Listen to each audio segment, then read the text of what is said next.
cada una de las señales del cable de los departamentos tenemos una señal repitiendo esta frecuencia de Jesús va Castinero de Nicaragua. Hoy es un día muy bonito, 1 de mayo, un día feriado aquí en el país, celebramos el Día Internacional de los Trabajadores y también tenemos un tiempo para conversar esta mañana con un buen amigo. Recuerde la promesa del Señor, son promesas que se cumplen cada día en su santo, en todo alrededor del mundo. Y una de esas promesas dice en el Salmo 27:13, hubiera yo desmayado si no creyese que veré la bondad de Jehová en la tierra de los vivientes. Aliéntese y esfuérzate en tu corazón, sí, espera al Señor. Es una buena promesa para que podamos tomar aliento este día, no importa la circunstancia que tengamos, no importa los problemas que nos rodean, no importa qué desafío tengamos para afrontar este día, lo que importa es que tenemos esa promesa del Señor que está escrita en la palabra de Dios y la podemos hacer nuestra esta mañana.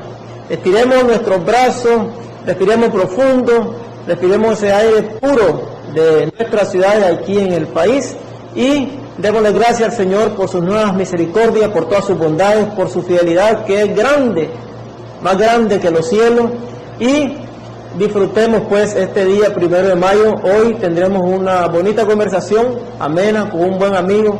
En el siguiente segmento se los presento. Vamos a una pequeña pausa y luego regresamos. Recuerden que está en la revista Jesús TV Nicaragua y es un día de bendición. Hay que gozarse porque este día lo hizo el Señor. Y esta mañana, como les decía, tenemos la compañía de un buen amigo, compañero de muchos años de ministerio, de una carrera muy conocida aquí en Nicaragua, con mucho prestigio, que vamos a estar hablando parte de su vida personal post curación de su accidente y después algunos tópicos que tienen que ver con la política, ya que él es un diputado, y también algunas cosas que tienen que ver con algunas leyes que algunas iglesias están tratando de modificar. Bienvenido a la revista Jesús TV, Carlos Emilio López. Gracias, mi amigo y hermano del alma. ¿Cómo no, hermano? ¿Cómo estás, Carlos? Contento, agradecido infinitamente con Dios por sus misericordias que nuevas son cada mañana. Sí es. Agradecido por su poder que es ilimitado. He presenciado en estos 11 meses después del accidente cómo Él restaura los huesos, Así. como en el valle de huesos secos, precisamente el libro de Ezequiel, del profeta. Sí. Vos sabés que tuve un accidente, la ciudadanía sabe que fue un accidente bien dramático, el accidente quedó totalmente destruido, tuve múltiples fracturas, politraumatismo, lesiones en los órganos, pero gracias al Señor Él ha restaurado mis órganos, mis huesos y estamos aquí. Todavía nos queda un milagro pendiente, que es lograr la recuperación, la movilidad total de la pierna izquierda y de la rodilla. Ahora, pero Carlos, bien, en ese proceso estamos. Qué bueno, damos gracias al Señor porque ha sido una bendición tener tu recuperación y sé que mucha gente en Nicaragua, y vos lo sabés, te han brindado ese afecto y han orado y han pedido al Señor de todas las tendencias católicas, evangélicas, no católicos, no evangélicos, que han estado contigo en tus oraciones, y vos lo ves cada día en tu Facebook, en las redes sociales y en tu correo electrónico, porque la gente ha estado acompañándote en este tiempo de oración. Como ya la gente te conoce, Carlos, y saben de dónde viene y cómo ha sido Carlos Emilio todo este tiempo, el Carlos Emilio antes del accidente era otro al Carlos Emilio después del accidente. ¿Qué pasaba antes del accidente? ¿Y te ha servido el accidente para reflexionar, para reajustar cosas, para redimensionar cosas? Como dicen los bancos, hay que hacer una reingeniería cerebral ahí para ver qué ha pasado con Carlos Emilio antes del accidente y después del accidente. No, yo agradezco a todos los cristianos que formaron cadenas de oración, que estuvieron pendientes de este servidor, las celebraciones espirituales que se realizaron, las intercesiones para que el Señor pusiera su mano y que el Señor ha escuchado todas esas oraciones. Yo agradezco al pueblo cristiano de Nicaragua por su acompañamiento, por sus bendiciones, por el cariño expresado en todo este proceso de sanación. Efectivamente, David, esta situación ha sido una oportunidad para acercarme más a Dios, para renovar mi compromiso con Dios, para renovar mis votos, para para creer firmemente que Dios tiene un propósito en todo lo que hace.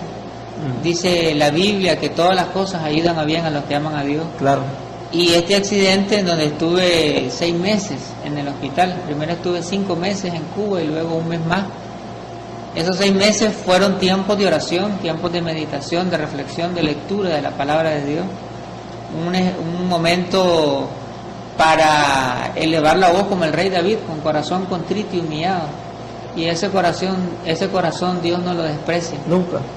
Entonces, en ese momento de recogimiento espiritual, pues hemos recibido del Espíritu todo un proceso de transformación de pensamientos, de actitudes, de acercamiento más al Padre Eterno, de búsqueda de su voluntad, de acercamiento más a la familia, toda una revalorización de la vida, de lo que es importante en la vida y de lo que no es importante, de cambiar prioridades, de jerarquizar lo que tiene significado y lo que no tiene trascendencia. Entonces en eso estamos y bueno, agradecidos con Dios por todo eso. Ahora, Carlos, antes del accidente había una carrera, podemos decir así, entre comillas, desenfrenada de Carlos Emilio, metido en muchas cosas. Carlos Emilio, de una reunión a otra, de una situación a otra, de una gestión a otra. Carlos, el diputado, no solamente como dicen en el curul de diputados, sino haciendo múltiples oficios en la asamblea, atendiendo una gran cantidad de gente, tomando en cuenta una gran cantidad de necesidades y tramitando, pues haciendo un factor de trámite para los más desposeídos. Entonces esa vida agitada que llevaba Carlos Emilio, de repente con el accidente es un freno en seco. Y psicológicamente, ¿cómo fue soportar ese freno, Carlos? Porque a veces uno quiere frenar, pero no puede, tiene mucho compromiso, pero de repente la naturaleza y Dios y todas las circunstancias te frenan. Y psicológicamente, ¿cómo amortizar ese golpe de un hombre que tiene 25 horas de trabajo? David, toda mi vida he tenido una dinámica muy intensa. Muy fuerte. Desde adolescente. Sí. Y esa dinámica de trabajo, de servicio a la comunidad, Dios me ha puesto en distintas responsabilidades a temprana edad. Sí. Fui en mis tiempos mozos dirigente nacional de la Pastoral Juvenil del CEPAC. Sí. Fui parte del equipo fundador de la Asociación Cristiana de Jóvenes en Nicaragua, que es una organización de carácter mundial. AJC. La ACJ. ACJ, sí. Tiene la misma magnitud que la Cruz Roja y los Scouts. La ACJ, la Asociación Cristiana de Jóvenes, los Scouts y la Cruz Roja son las 3 organizaciones más grandes del mundo. Y yo abrí el capítulo de Nicaragua junto con otros hermanos. Ahí está funcionando todavía. Es una organización que se dedica a promover el desarrollo de la comunidad en las comunidades más pobres de Nicaragua. Fui parte del equipo nacional, director de programas de esa organización por 5 años. Fui presidente del Consejo de Juventud de Nicaragua. Ahí te conocí yo. Que es una red de organizaciones sociales que promueven una cultura de paz entre los jóvenes, una cultura de entendimiento y que promueven políticas y programas a favor de las nuevas generaciones. Fui ejecutivo de la coordinadora de ONGs que trabajan por la niñez y la adolescencia, que es conocida en sus siglas como CODENI. Y producto de esa labor de 10 años intensivas de trabajo, fui nombrado como procurador de la niñez, que fue el espacio en donde la gente me conoció más públicamente. Claro. En las otras responsabilidades me conocían los movimientos, las redes sociales, las comunidades, y ya como procurador de la niñez y la adolescencia, pues me conoció la opinión pública nacional, los estratos diversos de nuestra nación, la institucionalidad pública. Estuve 6 años como procurador de la niñez y la adolescencia. Después asumí el rol de ser asesor de organismos internacionales y estuve acompañando proyectos de UNICEF, de la Organización Panamericana de la Salud y otros organismos internacionales. El padre Miguel de Escoto, cuando estuvo como presidente de la Asamblea General de las Naciones Unidas, me llamó para que fuese parte de su equipo asesor y estuve un año en Nueva York, en Naciones Unidas, trabajando con él, representando a Nicaragua en esa responsabilidad de carácter planetario.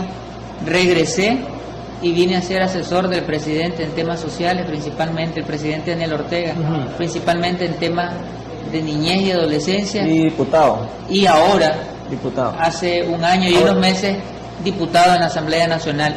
Fíjate que nunca en mi vida había tomado vacaciones. Nunca. Ahora, vamos a hablar de las vacaciones porque yo quiero que llevemos al público, que al televidente, a pensar en que hay que tener un tiempo para uno mismo y para la familia. Solo que vamos a ir a una pequeña pausa y vamos a regresar porque me interesa dar ese giro en la conversación sobre cómo un hombre que ha estado ya meses en reposo puede darnos una charla acerca de que hay que tomarse tiempo a pesar de todos los compromisos que tengamos. Vamos a una pequeña pausa y regresamos en esta interesante conversación con nuestro amado compañero de milicia, Carlos Emilio López Hurtado.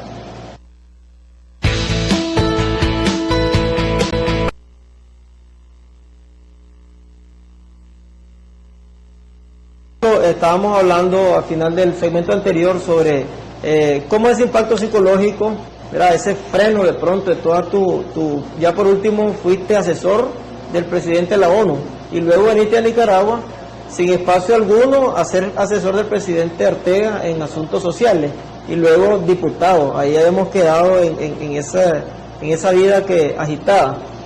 Mi pregunta es siempre relacionada a ¿qué consejo da Carlos Emilio López a esta gente que andamos súper agitados todo el día, que vamos a dormir ratito en la noche, que tenemos que levantarnos temprano y que de repente pues tenemos un frenazo?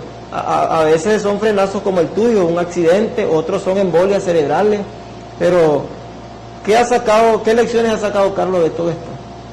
Creo que los líderes cristianos en particular, tenemos que tomar conciencia del autocuido, de la importancia de apreciar nuestra vida, no solamente nuestra vida espiritual, sino también nuestra vida física, nuestra vida psicológica, nuestra vida emocional, porque en la medida en que estamos fuertes en todas las áreas de nuestras vidas, eso nos da la posibilidad para dar más a nuestra familia, dar más a la comunidad, dar más en el ministerio, en el servicio que estemos desarrollando. Y eso es uno de los grandes aprendizajes, de las grandes lecciones de este accidente. Esos primeros 5 meses que estuve en Cuba, en el Hospital Farán País, sí, en donde gracias infinitas a Dios me dieron una atención de calidad, una atención humana, una atención científica, una atención multidisciplinaria, porque había un equipo de neurólogos, gente de la ortopedia, nutricionista, ¿tenía un psicólogo también? Un psicólogo también, porque los accidentes no solamente afectan tu cuerpo, sino que también afectan tu estructura emocional. Un trauma general. Todo. Así es. Por ejemplo, yo no me acuerdo lo que ocurrió la primera semana, no me acuerdo en lo absoluto del día del accidente, y tengo imágenes de lo que ocurrió la primera semana. Fui recuperando poco a poco la memoria. Ese momento fue, decía anteriormente, como una especie de retiro.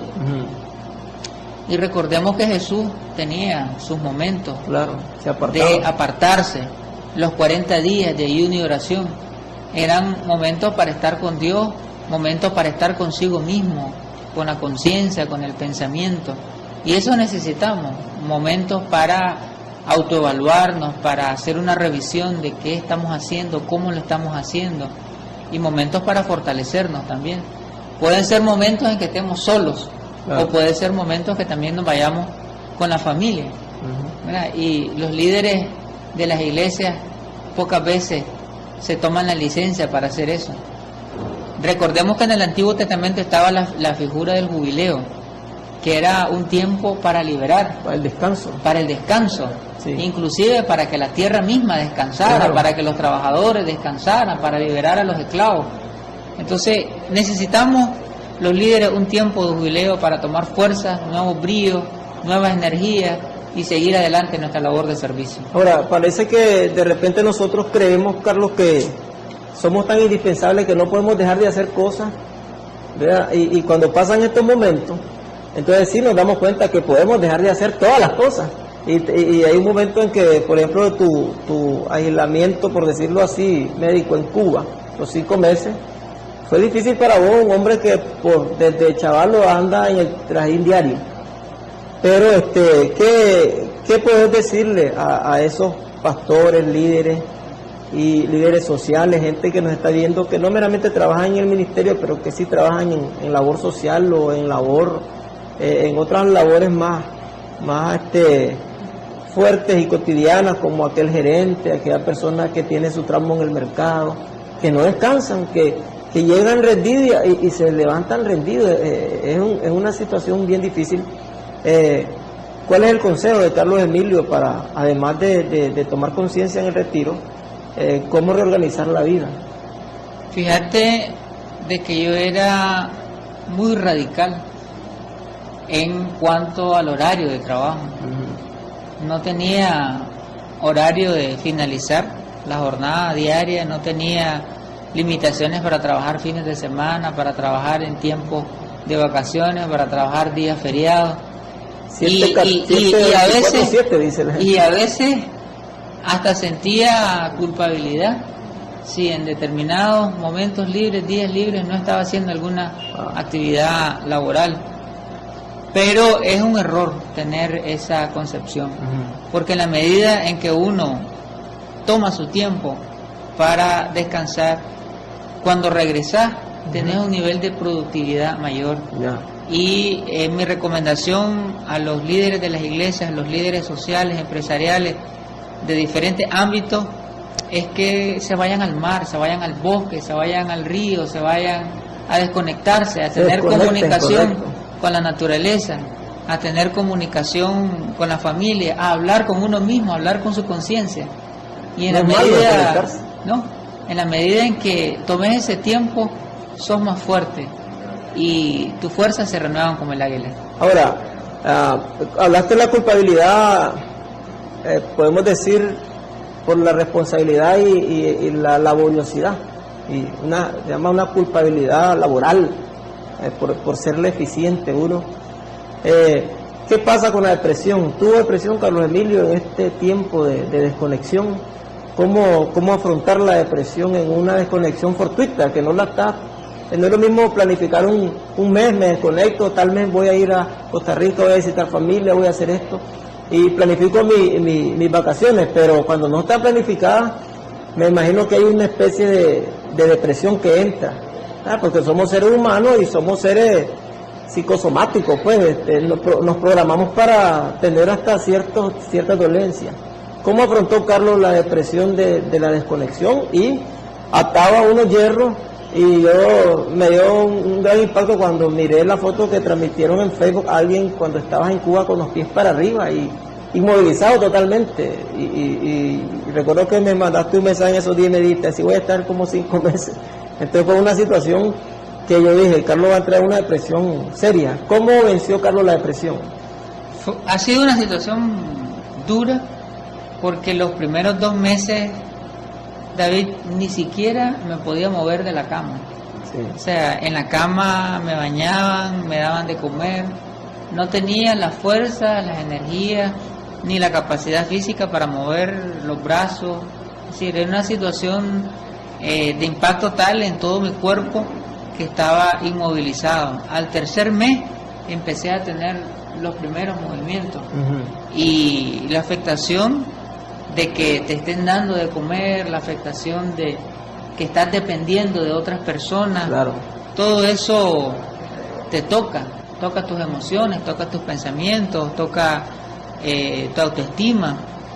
Sin embargo, yo vi eso como una oportunidad, ¿ya? Y como te decía, dediqué mucho tiempo a la oración y dediqué mucho tiempo a tomar fuerza, a meditar en los salmos, a meditar en lo que dice el Salmo 103. Él sana toda tu dolencia, Él rescata del hoyo tu vida, Él hace que te rejuvenezca como el águila. Entonces, todo un proceso de regeneración espiritual, no solamente de regeneración de los tendones, de los huesos, porque estaba totalmente destruida gran parte de huesos de mi cuerpo. En 3 meses fui 8 veces al quirófano, y muchos de ustedes vieron muchos de la ciudadanía, vio que anduve 9 meses con unos aparatos, unos fijadores metálicos en la pierna izquierda que me atravesaban el fémur, la tibia y la rodilla. Y este último mes que estuve en Cuba, pues ya me retiraron ese fijador y ahora estamos en una terapia intensiva. Creo que la clave de superar estas situaciones difíciles es ver siempre las cosas como una oportunidad. Por muy difícil que parezcan, por mucha tribulación, verlas como una oportunidad y ver que en medio de eso que aparentemente es negativo, uno puede sacar cosas positivas. Ahora, Carlos, una preguntita más allá de lo personal y de lo... porque nosotros además tenemos una amistad muy larga, ¿verdad? Tal vez mucha gente no lo sabe, pero tenemos una amistad muy larga. Ahora yo estoy aquí como entrevistador y vos estás como entrevistado. Reorganizar, vas a la terapia, ya estás en la terapia es dolorosa. Yo pasé 2 años en terapia, recuerdo. Muy joven, pero para todos el mismo dolor, pues el mismo proceso. En este tiempo de terapia, Carlos vuelve, te he visto en la asamblea, ahí aún con los hierros que tenías en tus piernas y en la incomodidad de la silla de ruedas y todo eso, vos estabas trabajando. ¿Cómo ha sido, después de la terapia, encajar en la vida privada de Carlos Emilio con un nuevo concepto, ¿verdad? Después de tanta meditación, después de tomar fuerzas y de tanta reflexión? ¿Cómo ha hecho Carlos con esa abrumadora insistencia de la población en buscarte? Porque yo he estado en reuniones con vos de 4 horas que te buscan 100 personas. A veces es bien difícil explicar a la ciudadanía las limitaciones que uno tiene, y es bien difícil explicar las limitaciones también del cargo, porque yo recibo solicitudes de todo tipo, de reparar caminos, pintar escuelas, dotar de material educativo un centro que atiende niños, becas, solicitudes de empleo, asistencia médica, reparar casas, recibir un plan techo, diferentes solicitudes que no tienen que ver con la función de un diputado, tienen que ver con la función de un concejal, de un alcalde, de un programa de gobierno, etcétera. Y comunicar a la ciudadanía que la responsabilidad de un diputado es redactar leyes, reformar leyes, derogar y aprobar nuevas leyes. Esa es la función de un legislador, es estar constantemente en una producción de normas jurídicas que apunten a la restitución de los derechos de las personas, que favorezcan el desarrollo de la colectividad. Sin embargo, a pesar de que muchas de esas solicitudes no son competencias de este servidor, me he convertido en una especie de facilitador. Es decir, si me llega una solicitud que le corresponde a una alcaldía, entonces la transfiero a la alcaldía. Si es una solicitud que le corresponde al ámbito judicial, transmito esa solicitud a la Defensoría Pública, por ejemplo, del Poder Judicial, y así las diversas solicitudes canalizarlas, ubicarlas, referirlas a instituciones del Estado que son las competentes para resolver esta situación. Al final el ciudadano, la ciudadana se va con una respuesta, pero también explicar a la ciudadanía que nadie puede ejercer más atribuciones que las que la ley le confiere. Claro. Y todas las instituciones estamos obligadas a cumplir las funciones para las cuales fuimos nombrados o designados en esos cargos. Así que siempre seguís trabajando al 100% desde las limitaciones que has tenido. En la próxima media hora que tengamos de conversación vamos a hablar de unos temas acerca de la ley 779, su reforma, y algunas preguntas que la población, principalmente los hermanos evangélicos, se hacen acerca de la ley de la familia, que está aprobada en parte, ¿verdad? Y que hay otras partes que se están discutiendo, pero que hay ciertas fábulas que la gente escucha, que creen que van en la ley de la familia y que no hay todavía un tema claro acerca de la ley de la familia. Pero antes de entrar a ese tema, y para aterrizar en este segmento ya de tu vida personal y todo este asunto de tu terapia, muchos amigos que te están viendo ahora y están gozosos de verte, yo te miraba más delgado, pero vos me decís que está más pesado, ¿verdad? Puede ser que porque nunca te había visto, en realidad yo nunca te había visto de barba, puede ser por eso. ¿Cómo está Carlos anímicamente y físicamente, con la estamina? ¿Cómo se siente Carlos Emilio? En verdad, ¿cómo se siente? Que hay muchos amigos que preguntan, como mucha gente me conecta con vos, sabes que somos camañecas, como dicen, ¿verdad? Entonces la gente me pregunta y me llama y me dice, David, ¿cómo está Carlos? ¿Qué le pasa? ¿Ya vino? Entonces, ¿qué puede decirles, Carlos, a todos sus amigos que nos están viendo? ¿Cómo se siente Carlos Emilio? ¿Se siente más vigoroso que antes del accidente o está tratando de ser otro Carlos? Mira, en estos 11 meses he pasado situaciones de las más difíciles. Desde la primera, que fue estar entre la vida y la muerte. Claro. O sea, estuve realmente a punto de morir. Sí. Estuve a punto de que me cortaran la pierna izquierda, totalmente. La hemoglobina, hubo un momento que la tuve en 7. Tuve una infección poderosísima, generalizada casi en todo el cuerpo. Tuve pulmonía, lesión grave en el vaso y casi me extraen el vaso. Este brazo izquierdo me lo reconstruyeron también. Sí. Y una serie de situaciones. Entonces físicamente he pasado momentos difíciles, bajé muchísimas libras.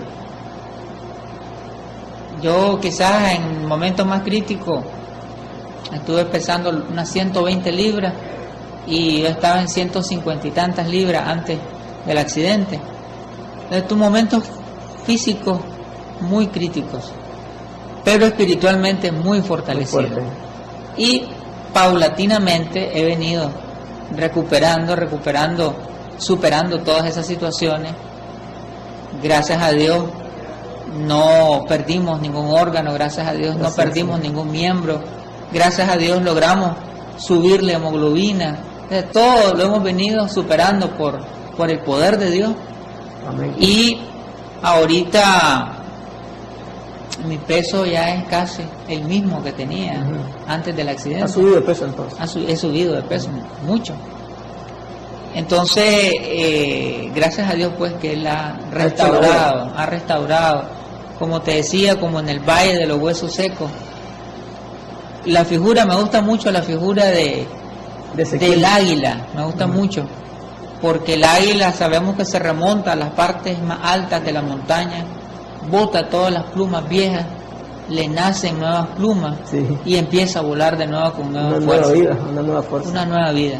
Sí. Y eso es lo que el Señor ha hecho, ha renovado mi interior, mi espiritualidad, pero también ha renovado mi fuerza física y estamos aquí para servirle con más intensidad.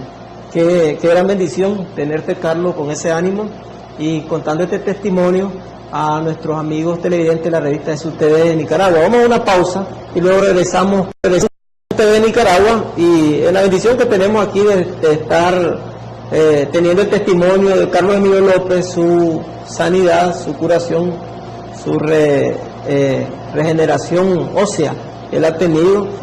Cuando, Carlos, para terminarlo de tu accidente y todo ese drama que has pasado y que pasamos tus amigos, yo llegué a verte 3 días después del accidente, recuerdo un miércoles, y platicamos, recuerdo, oramos. Me acuerdo que yo te miré ese brazo desbaratado y hasta le dije al reverendo Mauricio Fonseca, que entró conmigo ese día, yo creo que a Carlos ese brazo no le va a servir. Y me acuerdo que platicamos y nos tocaste un tema muy delicado acerca de una ley que se estaba promoviendo ahí, ¿verdad? Y que había mucha presión. Pero luego me impacté cuando viniste de Cuba, que me dijiste que no te acordabas nunca de lo que platicamos. Y yo, es decir, platicamos, oramos, oraste con nosotros, lloraste, hasta nos aconsejaste de que tuviéramos fe acerca de tu situación. Pero hoy mismo me acabas de decir en la primera etapa del programa de que no te acordás totalmente esa semana. Entonces damos gracias al Señor porque fue un gran impacto tu accidente, pero también ha sido un gran milagro tu recuperación.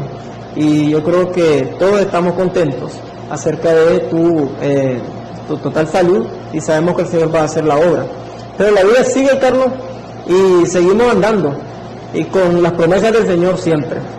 Hay una ley, la ley 779, vos has sido protagonista en parte mucho de esta ley, porque la ley es para proteger a la mujer de la violencia contra la mujer. Así se llama la ley. ¿Ya? Es para que las mujeres tengan leyes cómo defenderse. Para mí toda ley es preventiva, debería ser preventiva, pero hay leyes que son aplicativas. Ahora pues se hacen las dos. Las leyes bíblicas todas son preventivas, pero se aplican, como dice la misma Biblia, si se transgrede ese reglamento, la misma ley te cae encima.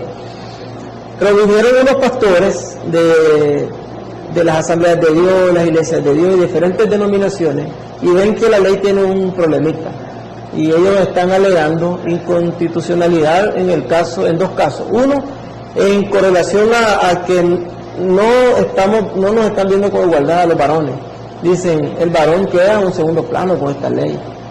Ya no le están quitando la autoridad, le están quitando la preeminencia que la palabra de Dios dice que tiene el hombre en el hogar. Y segundo, dice estas iglesias que han firmado un documento y han recurrido de amparo ante la Corte Suprema de Justicia, que la ley también tiene un problemita en donde dice que no hay mediación. En ningún caso existe la mediación para ver un asunto de maltrato contra la mujer. ¿Cuál es la opinión de un diputado, Juan Carlos Emilio López, que tiene mucho respeto, su opinión, que cala mucho entre todas las bases sociales del país, y que también es evangélico? Pues vos sos de una iglesia evangélica, de miembro del Centro Cristiano Apostolar, y aún gente de esa línea ha firmado este documento. ¿Cuál es tu opinión al respecto? Yo quisiera cerrar el bloque anterior primero, sí, está bien, del accidente siempre con el Salmo 103, que dice: bendice alma mía al Señor y bendiga todo mi ser su santo nombre. Bendice alma mía al Señor y no olvides ninguno de sus beneficios. Él es el que perdona todas tus iniquidades, el que sana todas tus dolencias, el que rescata del hoyo tu vida. Yo le doy gracias a Dios, David, gloria aquí, a Dios, ante vos, en este canal, ante el pueblo de Nicaragua, por todos esos milagros vividos estos meses. Amén. Y por el milagro pendiente de lograr total movilidad en mi cuerpo. Amén, Carlos. Y que con esa gratitud pues yo renuevo mi compromiso con Dios sirviéndole a la gente, ¿no? Porque yo no tengo, no soy parte, digamos, de la estructura eclesiástica. Entonces mi servicio a Dios es un servicio en la comunidad, a la población, y tratar de hacer las cosas lo mejor posible en donde estoy, y en el lugar donde estoy en este momento es en la Asamblea Nacional. Entonces, para conectarlo ahora con tu inquietud, sí. Mira, hay un montón de mitos, de prejuicios, fábulas, le llaman vos, de ideas erróneas, de percepciones equívocas alrededor de la ley 779 o ley integral contra la violencia hacia la mujer. Una de ellas es que esta ley es contra los hombres. Esta no es una ley contra los hombres. Los hombres tenemos que estar tranquilos, porque no es una ley que persigue a los hombres, no es una ley que es como una especie de casa de brujas, que anda buscando cómo apresar a los hombres. No es una ley contra los hombres. Quienes deben de estar preocupados son los hombres que golpean a las mujeres. Quienes deben de estar preocupados son los hombres que abusan sexualmente de las niñas. Quienes deben de estar con un sentido de alarma son los hombres que humillan, que denigran, que cosifican el cuerpo, la dignidad y la integridad de las mujeres. Pero los hombres que tratamos bien a las mujeres, que somos respetuosos, que cumplimos lo que dice la Biblia, de tratar a la mujer como un vaso frágil, no tenemos por qué preocuparnos.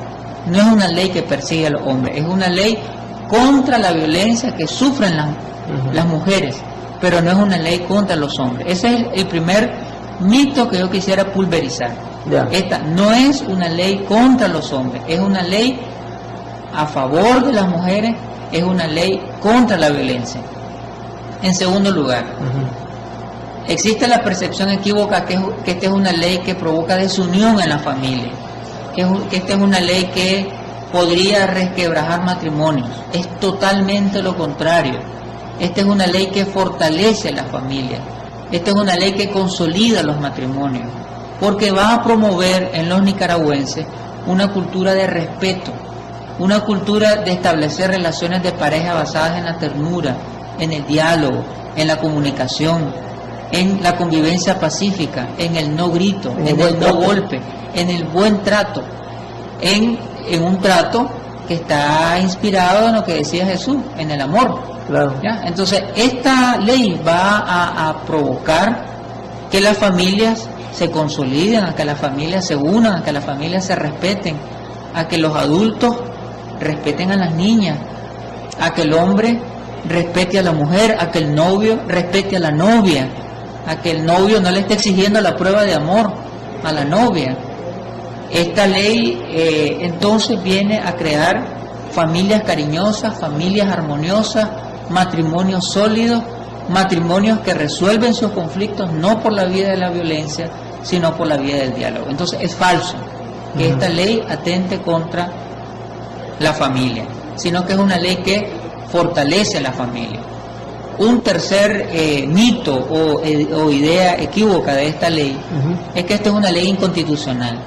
A mí no me gusta hacer referencias personales, siempre trato de tener un lenguaje más bien impersonal y hablar en neutro y hablar en un sentido colectivo. Pero mira, yo tengo una maestría en Derecho Constitucional, y yo hice una comparación entre lo que establece la Constitución, un análisis exhaustivo, y lo que establece la ley. Y yo te puedo decir, no hay ni una sola inconstitucionalidad en la ley. Ahora, no solamente fue un análisis de este servidor, fue un análisis del equipo jurídico de la Corte Suprema de Justicia. Fue un análisis del equipo jurídico que asesora la Comisión de Justicia y la Comisión de Mujer, Niñez, Juventud de la Asamblea Nacional. Y hay otros diputados también constitucionalistas que están en estas comisiones. Es decir, la ley es producto también de un pensamiento colectivo, y también participaron organizaciones y movimientos de mujeres que tienen también sus asesores jurídicos. Entonces puedo decirte, no hay inconstitucionalidad, no se viola el principio de igualdad, no se viola el principio de igualdad. La ley trata las agresiones hacia las mujeres, la violencia física, la violencia psicológica, la violencia sexual, la violencia laboral, todas las formas de violencia las trata como delito. Y el procedimiento que se establece es el mismo procedimiento cuando está frente a otros delitos, como el robo, como el hurto, como el abigeato, como el asesinato.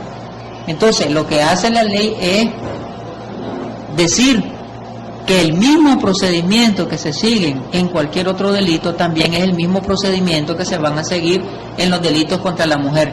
Si nosotros cambiamos el procedimiento y si nosotros cambiamos el esquema, entonces estaríamos poniendo a la mujer en una situación de desigualdad y en una situación de injusticia. Entonces eso sí sería inconstitucional. Bueno, vamos a ir a una pequeña pausa y vamos a discutir un tanto lo que las iglesias dijeron esta semana y van a hacer fila con relación a modificar un tanto.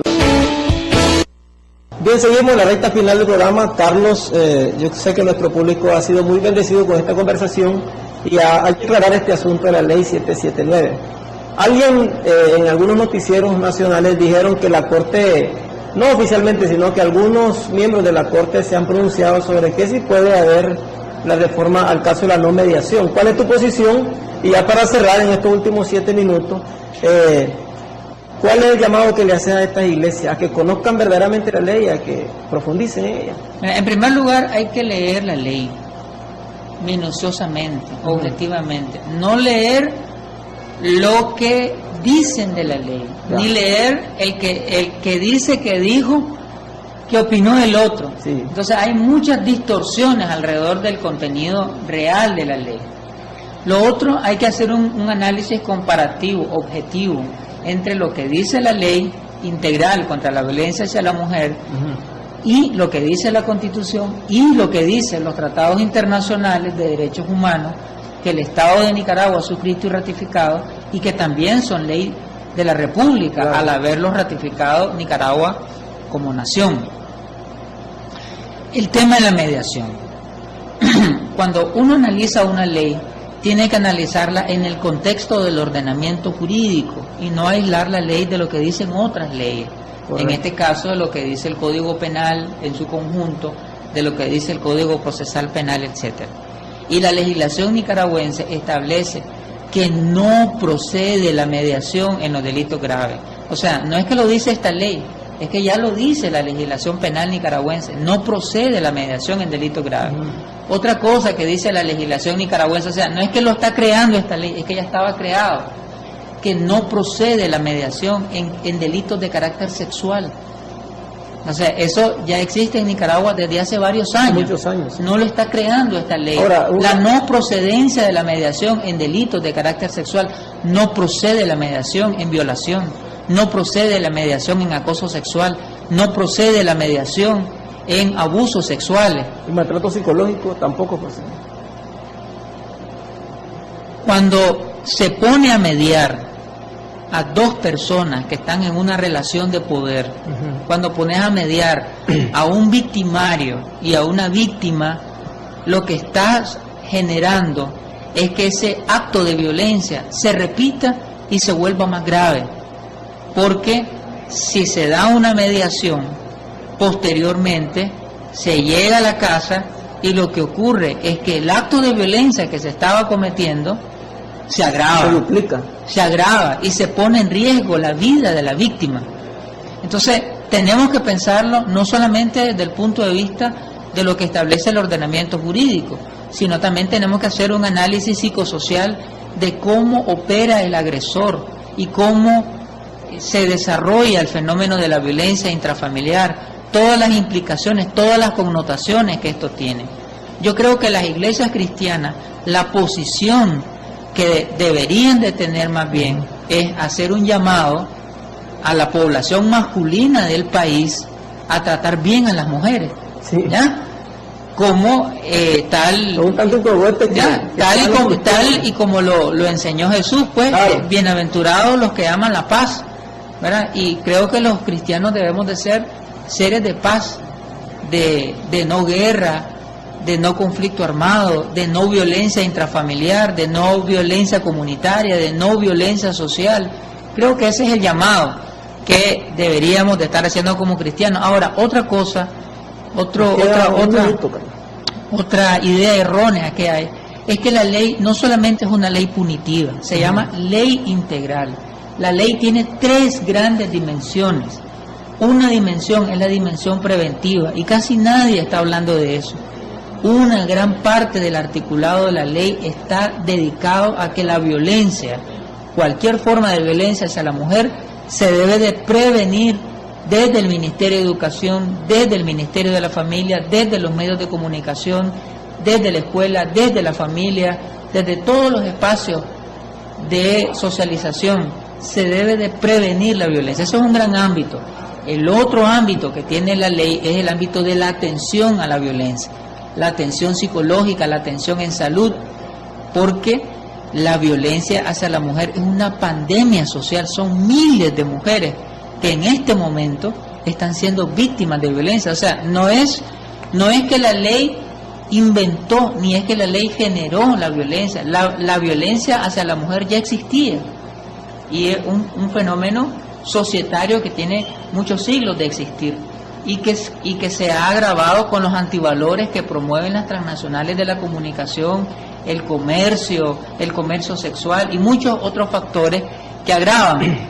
Entonces, la tercera dimensión que tiene la ley es el ámbito punitivo, que es el que se ha estado discutiendo y sobredimensionando. La ley no va a perseguir a todos los hombres, ni va a sancionar a todos los hombres. Va a sancionar únicamente a aquellos que a través de un proceso policial y judicial se demostró la culpabilidad que ha cometido un delito. Esta ley no violenta el principio de igualdad, no violenta el principio de presunción de inocencia. Todos los hombres somos inocentes de haber cometido un delito, pero si se demuestra la culpabilidad en un proceso judicial, sea pastor, sea obispo, sea sacerdote, sea diácono, sea quien sea, tiene que cumplir la ley. con lo que establece la ley. Okay. Lástima, se nos acabó el tiempo, gracias, porque ha estado, bueno, la última parte final. Carlos es el principal promotor de esta ley, y Carlos es un miembro de la Iglesia Evangélica, diputado, un hombre muy honorable en este sentido, y también creo, Carlos, que nos haría falta otro programa para discutir meramente el asunto de la ley. Gracias por estar en nuestra sintonía. Esta fue su revista Jesús TV Nicaragua, y los espero mañana con un nuevo invitado, un nuevo panorama nacional e internacional, una nueva conversación. Que Dios les bendiga.